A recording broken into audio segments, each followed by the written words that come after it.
Hani një copë djathë çdo mëngjes dhe do befasojeni nga ajo që do t'ju ndodhë.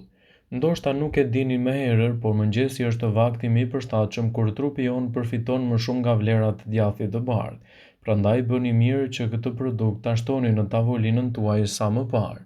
Në këtë video do të listojmë arsyet pse djathi i bardhë duhet të konsumohet në mëngjes. Është i thjeshtë për të konsumuar.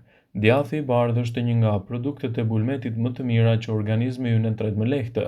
Falë strukturës së tij, enzimat e stomakut arrin të shpërbëhen më shpejt. Ka përqindje më të ulët të yndyrës. Djathi përmban 21 gram yndyrë për çdo 100 gram, duke çuar këtë produkt në shkallën më të lartë të klasifikimeve të ushqimeve mirëbërëse. Djathi i bardhë është një burim i mirë i proteinës. Përveç sasive të konsiderueshme të kalciumit, djathi i bardhë përmban edhe proteinë. Ekspertët thonë se djathi i bardhë është i pasur me vlera të larta të vitaminave, siç është vitamina B6 dhe vitamina A, gjithashtu është i pasur edhe me probiotik të rëndësishëm për tretjen.